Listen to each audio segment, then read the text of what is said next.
நீண்ட காலம் ஆரோக்கியமாக வாழ வள்ளலார் காட்டிய வழிகள். தினமும் சூரிய உதயத்திற்கு முன்பு எழுந்து சிறிது நேரம் அமைதியாக அமர்ந்து இறைவனை நினைத்து தியானம் செய்ய வேண்டும். பசி எடுத்த பிறகே சாப்பிட வேண்டும். உணவில் உப்பு, புளி, மிளகாய் குறைவாகவும் மிளகு, சீரகம் ஆகியவை அதிகமாகவும் சேர்த்து சாப்பிட வேண்டும். விருந்து என்றாலும் குறைவாகவே உண்ண வேண்டும். பகலில் சாப்பிடும் உணவில் அரைப்பங்களவு உணவை மட்டுமே இரவில் உணவாக எடுத்துக்கொள்ளுங்கள். உறங்கும் போது இடதுகை பக்கமாகவே உறங்க வேண்டும். பதற்றம் அதிகரிப்பதால் பிராணவாயு அதிகமாக செலவாகும். அதனால் பதற்றமின்றியும் ஆரவாரமின்றியும் அமைதியான வாழ்க்கை வாழ பழகுங்கள். வாழ்க்கை என்பது வாழும் வரை மட்டுமே. அதனால் அனைத்து உயிர்களிடத்தும் அன்புடனும் கருணையுடனும் வாழுங்கள். முடிந்தவரை மற்றவர்களுக்கு உதவி செய்யுங்கள். பணத்தை சேமிப்பதற்காக ஆரோக்கியத்தை இழந்துவிட வேண்டாம்.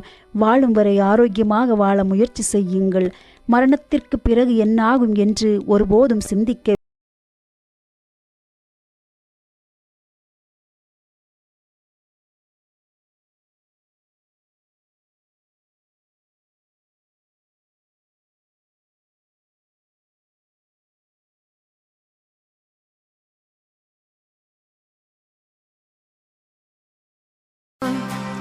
மண்ணிலே